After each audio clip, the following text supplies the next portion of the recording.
ফেব্রুয়ারিতে ত্রয়োদশ জাতীয় সংসদ নির্বাচন। সারা দেশ প্রস্তুত হচ্ছে একটি অবাধ, সুষ্ঠু ও গ্রহণযোগ্য নির্বাচনের জন্য। কি ভাবছেন সাধারণ মানুষ থেকে শুরু করে আগামীর জনপ্রতিনিধিরা? সে কথা জানাতে ডিবিসি নিউজের ইলেকশন এক্সপ্রেস ছুটে যাচ্ছে সব সংসদীয় আসনে। এখন রয়েছে সংসদীয় আসন 59, নাটোর 2-এ। CSRM DBC election express. আজ আমরা আছি সংসদীয় আসন 59, নাটোর 2 সদর আসন। এই আসনটি নাটোর সদর এবং নলডাঙ্গা উপজেলা নিয়ে গঠিত। এই আসনে মোট ভোটার 3,84,000।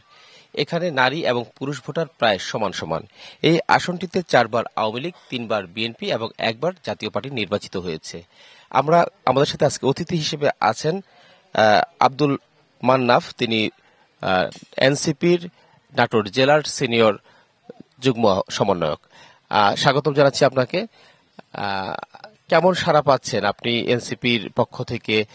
কেমন সাড়া পাচ্ছেন সাধারণ জনগণের? জি, আসসালামু আলাইকুম। আসলে এনসিপি, আমরা বাংলাদেশে এনসিপির বয়স হলো 8 থেকে 9 মাস। আর নাটোরে আমরা গত 4 জুলাই আমরা নাটোরের কমিটি এনসিপির আমরা করেছি এবং আমাদের কমিটি গঠনের পরপরই জুলাই পর্যন্ত ছিল আমাদের এনসিপির 1 মাস ব্যাপী, জুলাই মাস ব্যাপী আর কি। সেই জুলাই 4 তারিখে কমিটি হওয়ার পরে 7 তারিখেই কিন্তু আমাদের নাটোরে জুলাই পদযাত্রা অনুষ্ঠিত হয়েছে। আমরা একটা নতুন দল হিসাবে আমরা পদযাত্রায় মানুষের যে স্বতঃস্ফূর্ত অংশগ্রহণ, মানুষের মধ্যে নতুন কিছু একটা করার যে উদ্দীপনা, এটা আমরা লক্ষ্য করেছি এবং আমরা আশা রাখি এনসিপি বাংলাদেশে কিন্তু ইতিমধ্যেই বিএনপি, জামাত এরপরেই কিন্তু এনসিপি তার জায়গা দখল করে নিয়েছে।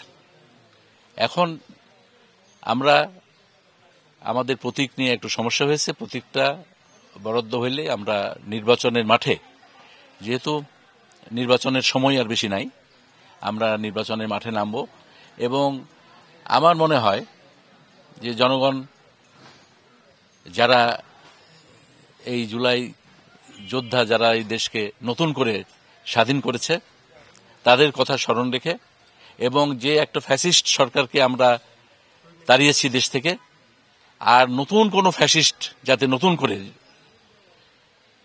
জন্ম নিতে না পারে, সেই স্লোগান নিয়েই কিন্তু আমরা এই নতুন একটা তরুণ প্রজন্মকে নিয়ে এই দলটা গঠিত হয়েছে। কিন্তু আমরা সারা দেশে দেখছি তরুণের সঙ্গে সঙ্গে প্রবীণরাও এগিয়ে এসছে তাদের সহযোগিতা করার জন্য, দেশের মানুষকে বোঝানোর জন্য যে একটা নতুন কিছু করলে আমরা এই ফ্যাসিস্ট আর দেখতে চাই না এবং এটা নতুন কিছু আমরা দেখতে চাই। সেদিক থেকে আমাদের সারা যথেষ্ট আছে এবং যে আমরা জানি যে এবার তরুণের প্রায় 4 কোটি ভোটার হয়েছেন এবং তারা কিন্তু পরিবর্তন চাচ্ছেন।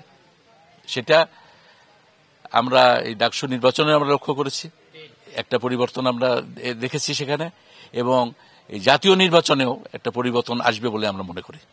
আপনারা এখানে বিজয়ী হলে কি করবেন নাটোর সদর আসনের জন্য? আমরা বিজয়ী হলে আসলে তো আমাদের পরিকল্পনা তো আমাদের জাতীয়ভাবে আমাদের 24 দফা দাবি আমরা দিয়েছি, আমরা সেই লক্ষ্যে কাজ করব। আর নাটোরের জন্য, নাটোরে তো অনেক সমস্যা। আমরা 16 বছরে আওয়ামী লীগের টেলিভিশন খুললে শুধু উন্নয়নের জোয়ারের কথা শুনেছি আমরা, কিন্তু সেই অর্থে কোনো উন্নয়ন আমরা দেখি নাই। এখনো আপনার রাস্তাঘাট, যে সাধারণ যে সমস্যাগুলো, সেগুলোরই সমাধান হয়নি। এবং বিগত নাটোরে বিএনপি সরকার যে কিছু কাজ করে গেছে, তারপরে কিন্তু আর কোনো কাজ এখানে হয় নাই।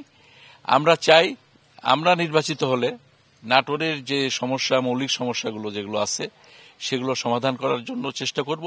এবং নাটোরে একটা চাঁদাবাজি বা সন্ত্রাসী কর্মকাণ্ডের একটা অভিযোগ দীর্ঘদিনের, এই বিষয়টি কিভাবে দেখবেন? এইটাই আমাদের মূল লক্ষ্য, হচ্ছে দুর্নীতি উৎপাটন করা। দুর্নীতি যাতে দেশে না হয়, দেশে চাঁদাবাজ মুক্ত, সন্ত্রাস মুক্ত একটা দেশ যাতে গঠন করা যায়, এবং সেটা একমাত্র এনসিপি পারবে আমরা মনে করি। কারণ এখন পর্যন্ত 5ই আগস্টের পরে আপনারা লক্ষ্য করেছেন যে সারা বাংলাদেশে একটি দল দখলদারিত্ব রাজনীতি শুরু করেছে। তারা সারা দেশে চাঁদাবাজি, সন্ত্রাসী করছে, তারা নিয়ন্ত্রণ করতে পারে নাই। শেষ প্রশ্ন, জুলাই সনদে এনসিপি স্বাক্ষর করেনি, এই বিষয়টি তৃণমূল কিভাবে দেখছে? এটা শেষ প্রশ্ন। জুলাই সনদে স্বাক্ষর করে নাই, এটা কিন্তু আমরা ইতিমধ্যে আমরা দেশের মানুষ, সাধারণ মানুষ তারা অবগত হয়েছেন যে সনদ, সেটা একটা সনদ রচনা করা হয়েছে, কিন্তু এর আইনি ভিত্তি নাই। এটা সাংবিধানিক যে মর্যাদা দেওয়া হবে সেটারও কোনো কথা প্রশ্ন নাই। সেই জন্য এই আইনি ভিত্তিটা হইলে এবং সাংবিধানিকভাবে যদি এটা লিপিবদ্ধ করা হয় তাহলে এনসিপি স্বাক্ষর করবে, স্বাক্ষর করবে না এমন কথা বলা হয় নাই। ধন্যবাদ।